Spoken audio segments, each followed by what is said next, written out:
Assalamualaikum warahmatullahi wabarakatuh. Alhamdulillahi rabbil alamin. Wassalatu wassalamu ala ashrafil anbiya'i wal mursalin wa ala alihi wa sahbihi ajma'in. Subhanaka la ilma lana illa ma 'allamtana innaka antal alimul hakim. Subhanaka la fahma lana illa ma fahhamtana innaka antal jawadul karim. Wala hawla wala quwwata illa billahil aliyyil azim. Rabbi shrah li sadri wa yassir li amri wahlul 'uqdatam min lisani yafqahu qawli. Alhamdulillah, marilah sama-sama kita memanjatkan kesyukuran kita kehadiran Allah Subhanahu wa taala.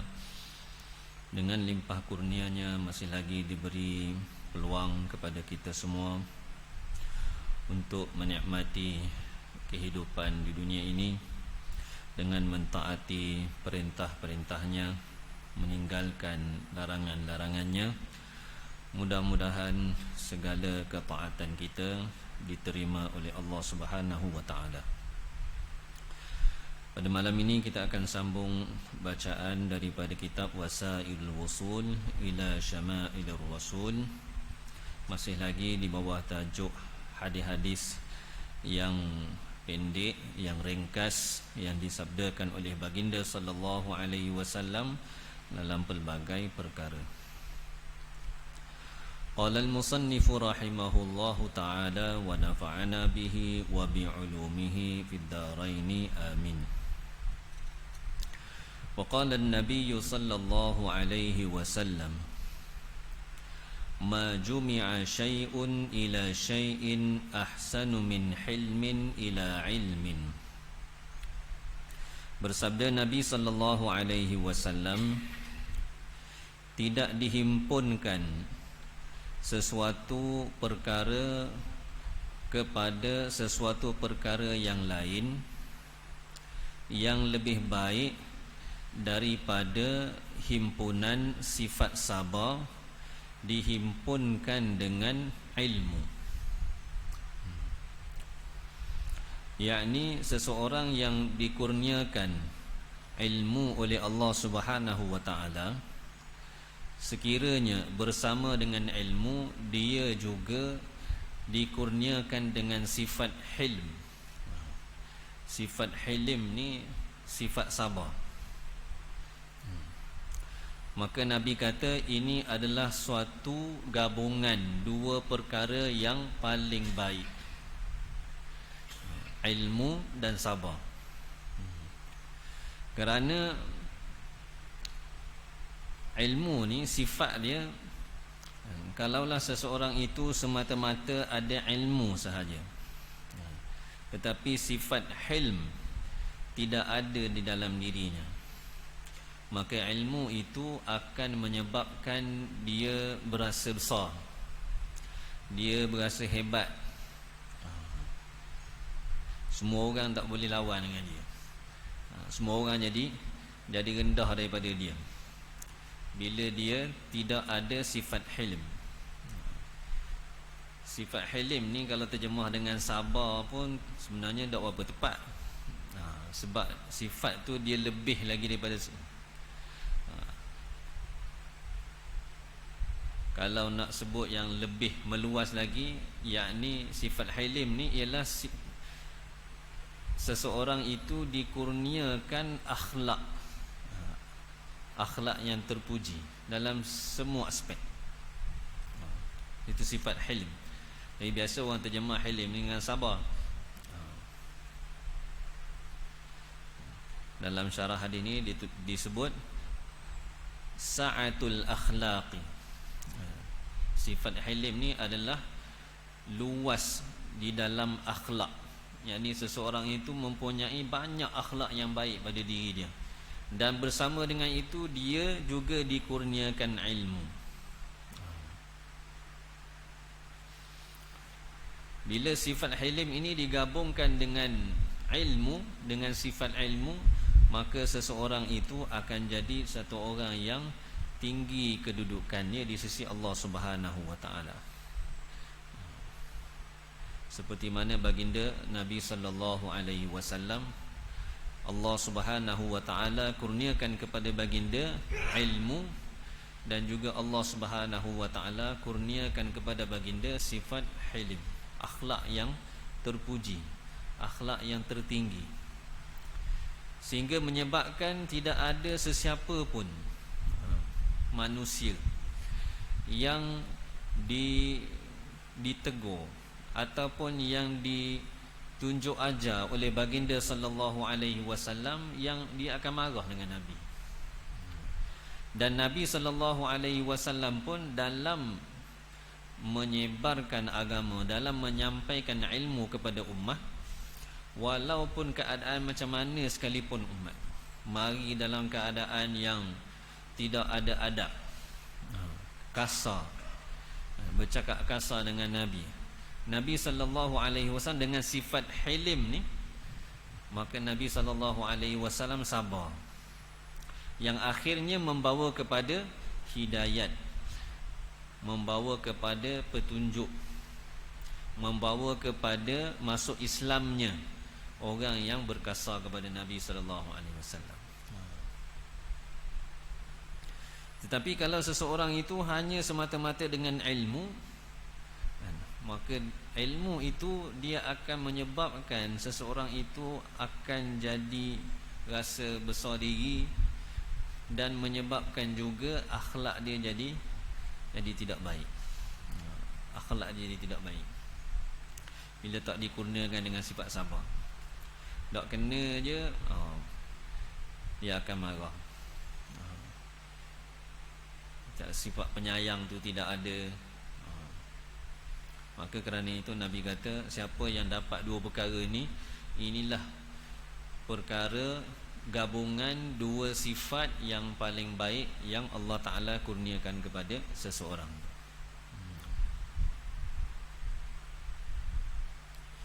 Antara kelebihan sifat hilim ni, kadang-kadang orang yang mari berjumpa dengan ahli ilmu ni, dia orang jahil, orang tak tahu apa-apa.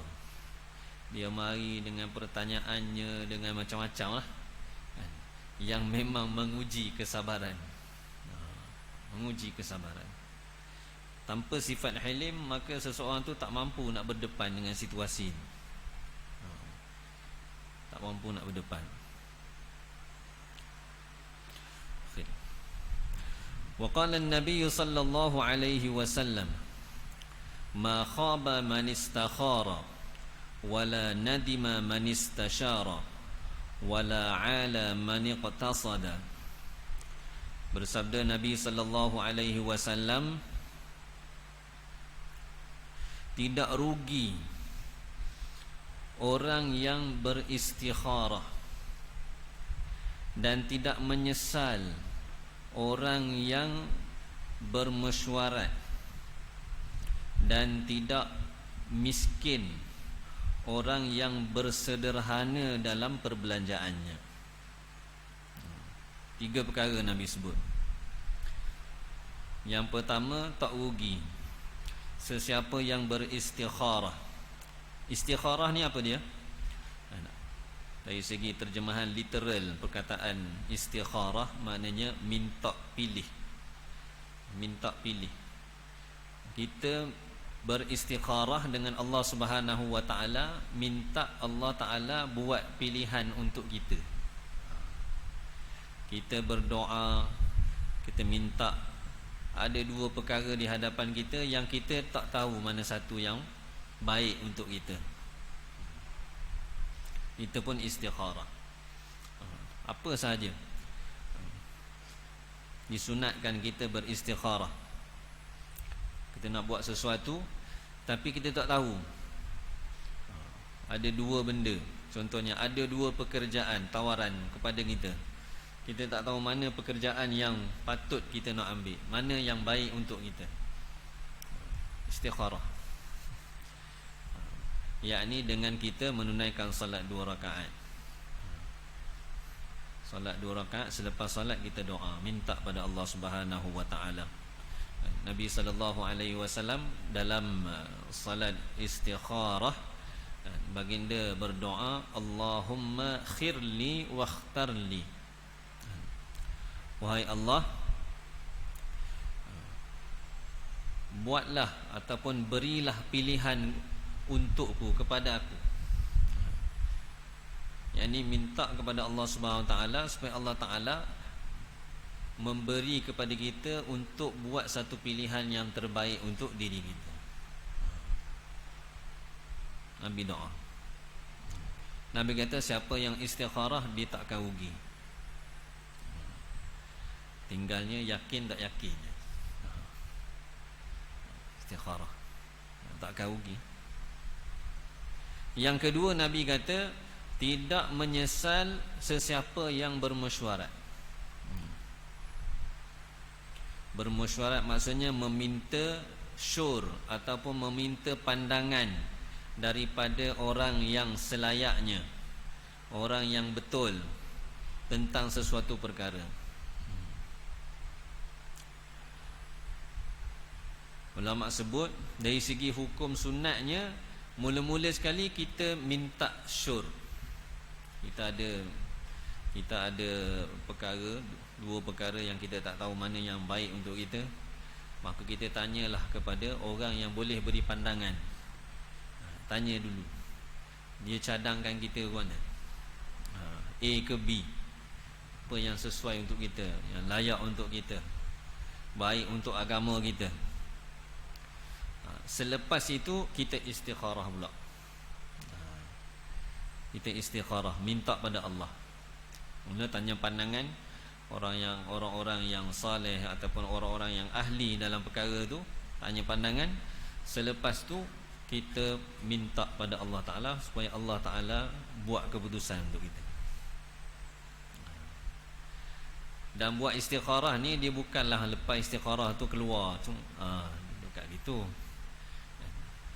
Tanda Allah Ta'ala pilih untuk kita itu ialah hati kita ni dia berat nak ke mana, nak berat ke mana. Bukan kata letak bawah bantai, esok pagi tengok mana keluar. Istikharah minta pada Allah, Allah Ta'ala akan lapangkan hati kita untuk satu perkara. Cuma yang istikharah ni dia kena 50-50. Memang tak tahu sungguh. Kalau kita berat dah nak buat yang A, hati kita memang 90% dah nak A, tapi ada pula tawaran B, itu istikharah. Dia akan pergi A juga. Nak serah, minta Allah Ta'ala buat keputusan untuk kita, dia 50-50. Kita memang tak tahu mana ni, dua-dua baik, dua-dua bagus.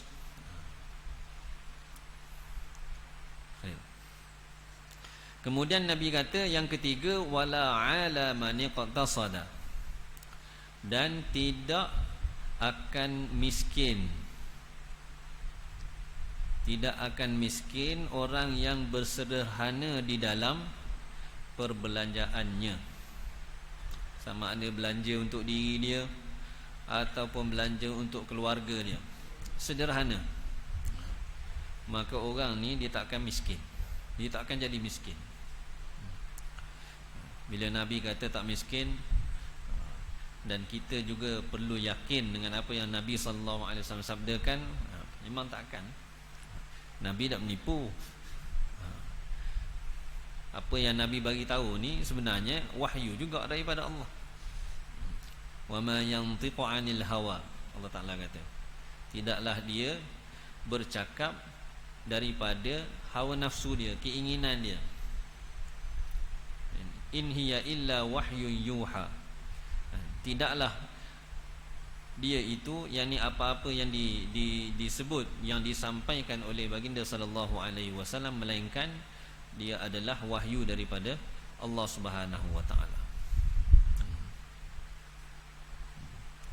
Siapa yang istikharah tak rugi, siapa yang mesyuarat tak menyesal, dan siapa yang bersederhana tidak akan jadi miskin.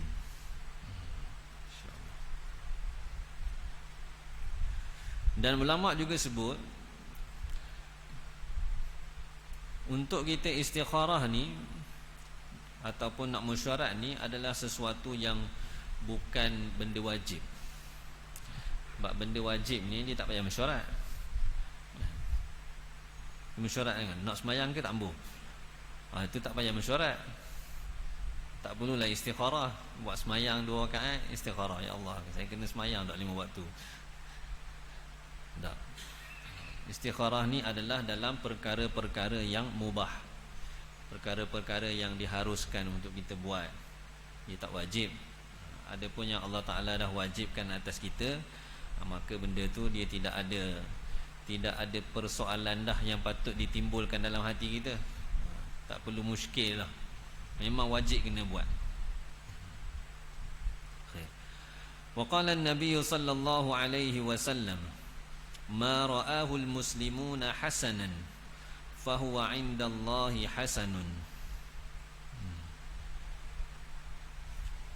Bersabda Nabi sallallahu alaihi wasallam, sesuatu yang dianggap oleh orang-orang Islam baik, yakni sesuatu perkara yang semua orang Islam anggap iaitu baik, maka perkara itu adalah baik juga di sisi Allah Subhanahu wa taala.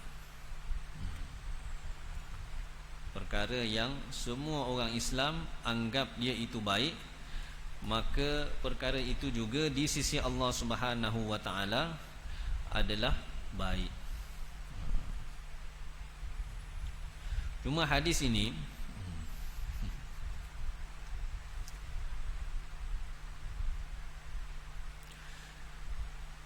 asalnya Nabi sallallahu alaihi wasallam sabdakan hadis ini untuk menyatakan bahawa sahabat-sahabat Nabi sallallahu alaihi wasallam mereka ini adalah orang-orang yang dipilih oleh Allah Subhanahu wa taala untuk bersama-sama dengan Nabi sallallahu alaihi wasallam membantu agama yang dibawa oleh Nabi sallallahu alaihi wasallam.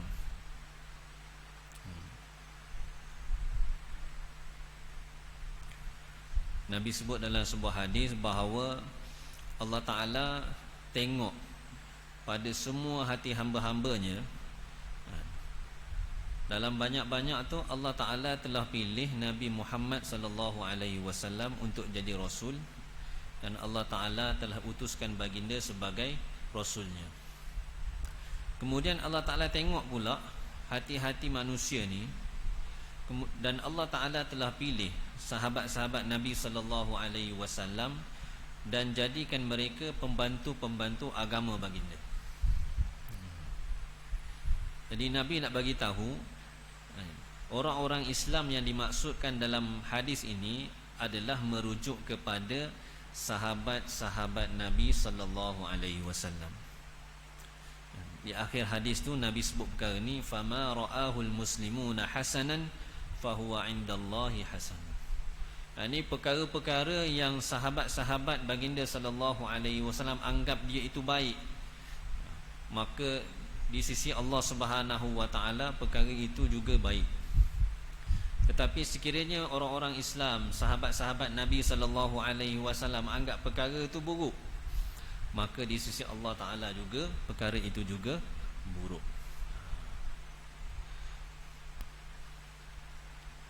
Adapun dalam konteks kita pada hari ini, kalau kita nak kata apa yang dianggap baik oleh semua orang Islam, maka dia tertakluk sebenarnya. Sebab kita ni jauh daripada Nabi sallallahu alaihi wasallam. Sahabat-sahabat ni dia lain. Mereka ambil terus daripada baginda sallallahu alaihi wasallam. Sama ada mereka dengar terus daripada Nabi ataupun mereka tengok Nabi buat sendiri.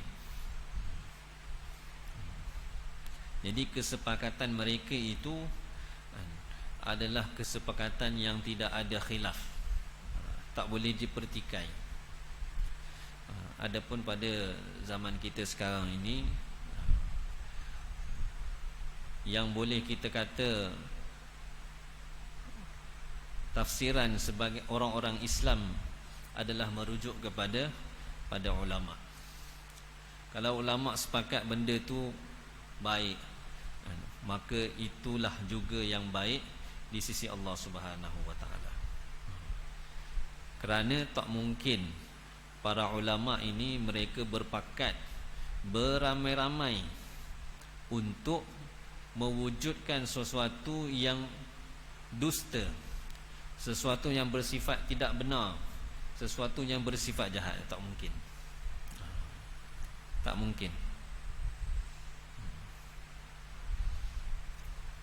Dan untuk mencapai kesepakatan tu, dia bukanlah seorang, dua orang, tiga orang, tak jadi.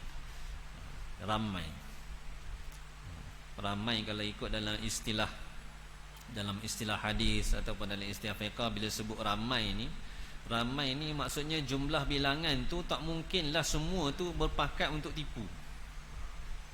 Sepakat.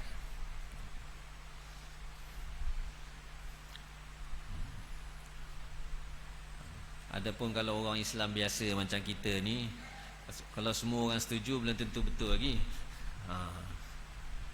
Belum tentu lagi. Semua orang kata molek. Tak tentu lagi molek.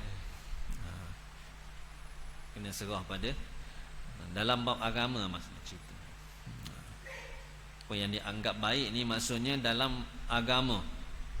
Adapun dalam dunia kita, Nabi kata antum a'lamu bidunyakum, kamu lebih tahu tentang dunia kamu.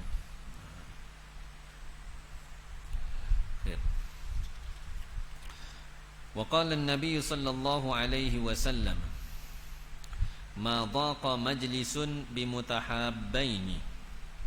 Bersabda Nabi sallallahu alaihi wasallam, tidak sempit satu tempat duduk untuk dua orang yang saling berkasih sayang.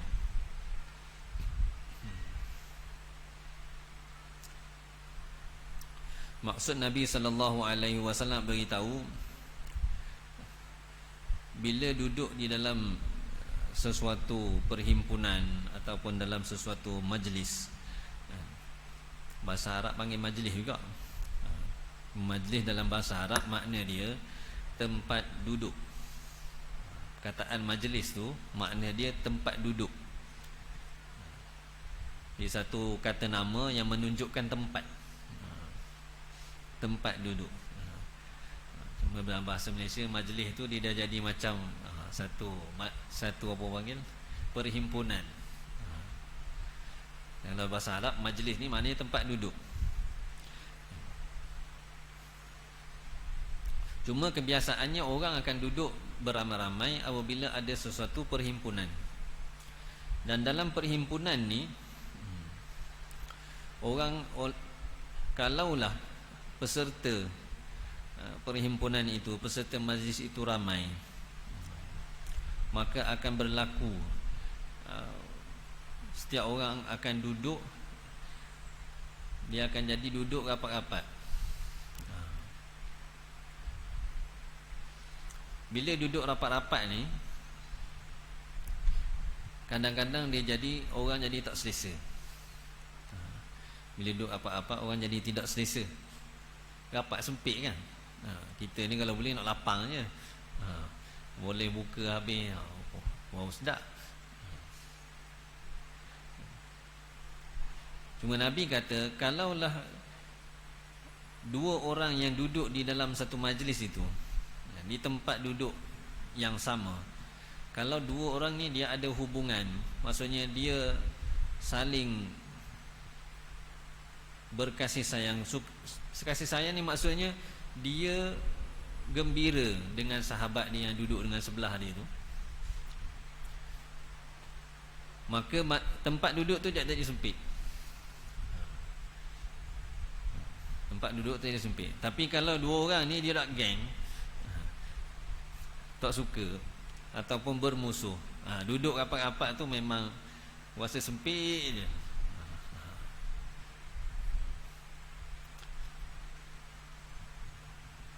Itu maksud Nabi sallallahu alaihi wasallam.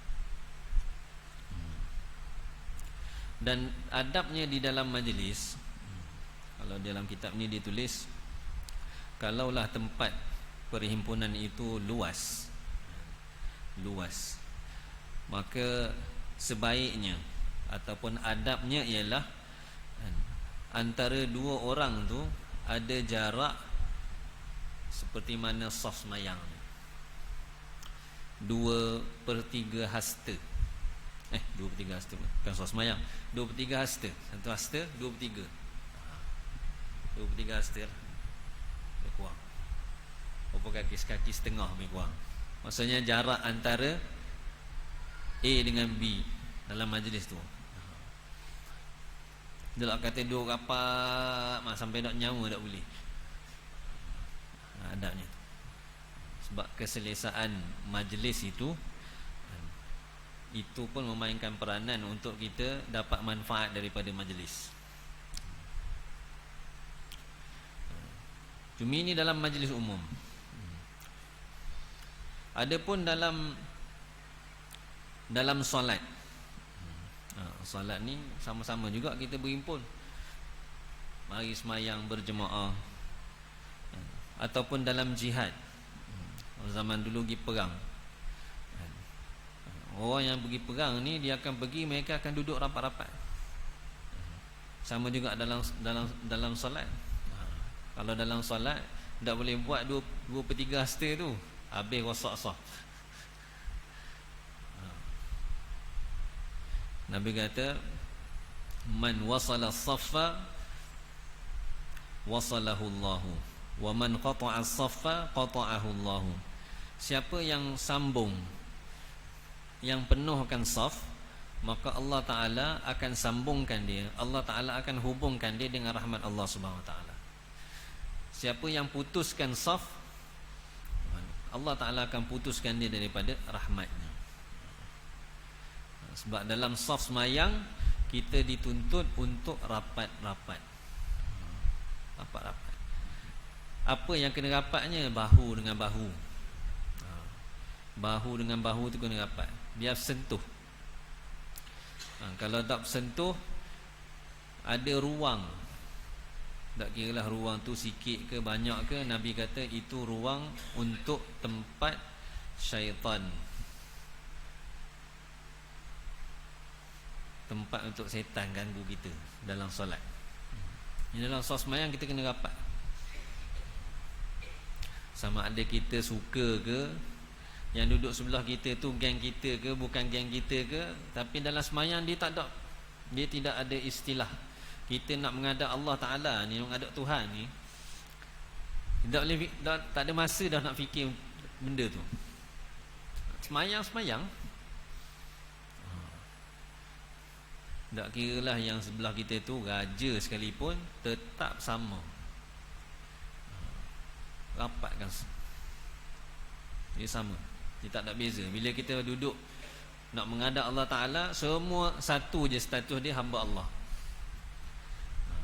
Tak ada dah hak besar-besar tu semua jadi kecil belaka. Tapi kalau duduk dalam majlis yang lain ni, yang tu boleh semayang rapat.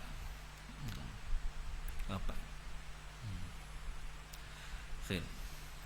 Wa qala an-nabiy sallallahu alaihi wasallam, ma qalla wa kafa khairun mimma kathura wa alha. Bersabda Nabi sallallahu alaihi wasallam,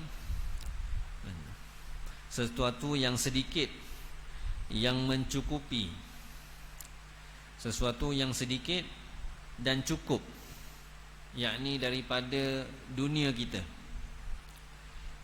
adalah lebih baik daripada yang banyak dan melalaikan.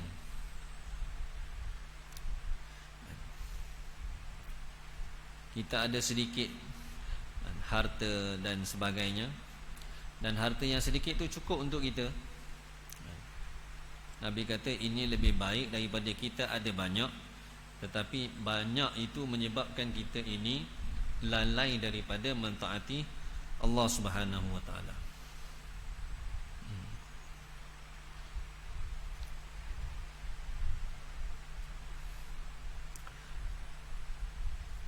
Maksudnya kalau kita ada sedikit, dengan harta yang sedikit ni kita masih lagi dapat taat perintah Allah Subhanahu taala, dan harta tu pun masih cukup lagi untuk kita boleh makan, boleh pakai, ada tempat tinggal, maka hendaklah kita bersyukur pada Allah Subhanahu taala. Sebenarnya itu satu nikmat. Nikmat Allah taala beri pada kita. Dengan harta kita, kita masih lagi dapat taat perintah Allah. Kita masih lagi dapat tunaikan perintah-perintah Allah Subhanahu wa taala. Berbanding kalau Allah Taala beri kita banyak, kita jadi lupa. Banyak. Jadi tak ada fikirlah. Nak taat perintah Allah, nak sempurnakan perintah Allah, sibuk. Nak semayang pun sibuk. Kalau boleh nak semayang tu pun nak ambil hak wajib je. Seringkas yang boleh. Seringkas yang boleh. Sebab apa? Sebab dia rasa yang satu lagi itu lagi besar. Dia dapat faedah. Semayang cepat-cepat. Berapa banyak kerugian yang dia dapat. Sebenarnya apa yang dia dapat tu semua daripada semayang dia. Kalau kita jaga kita punya amal kita, jaga ketaatan kita pada Allah Subhanahu taala, Allah Subhanahu wa taala akan kurniakan kepada kita rezeki yang berkat. Rezeki yang berkat. Walaupun tidak banyak, tetapi dia berkat.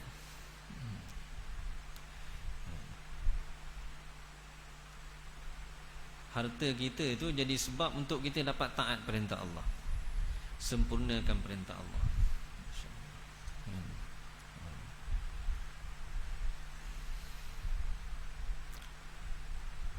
Dan Nabi SAW banyak dalam hadis-hadis memperingatkan kita tentang bahayanya dunia ni.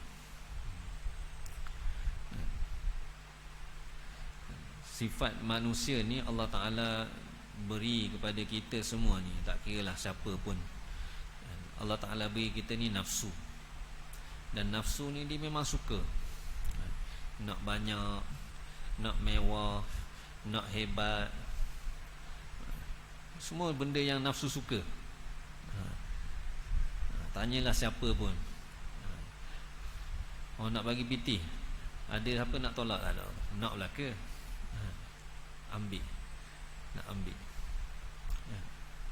Ada peruntukan, semua orang nak. Nak.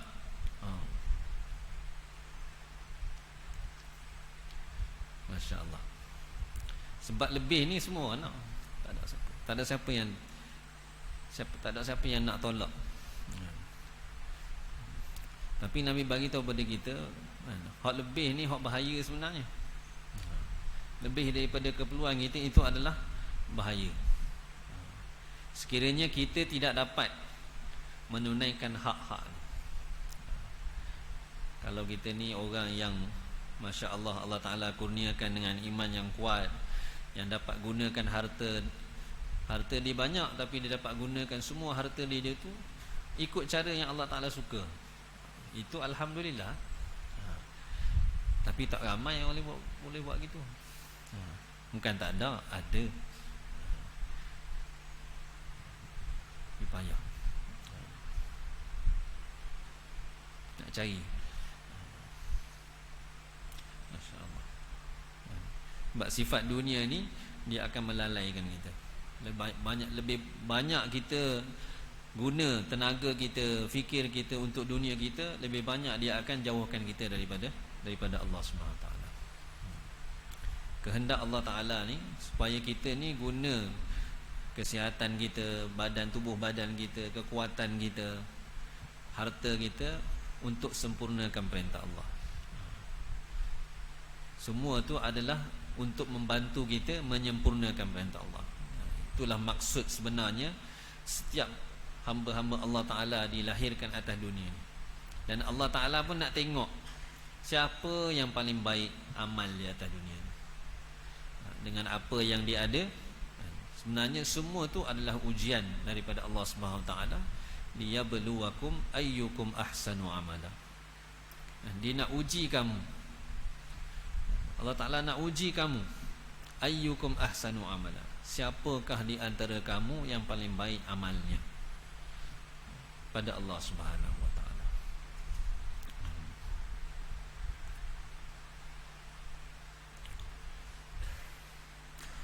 Wallahu a'lam.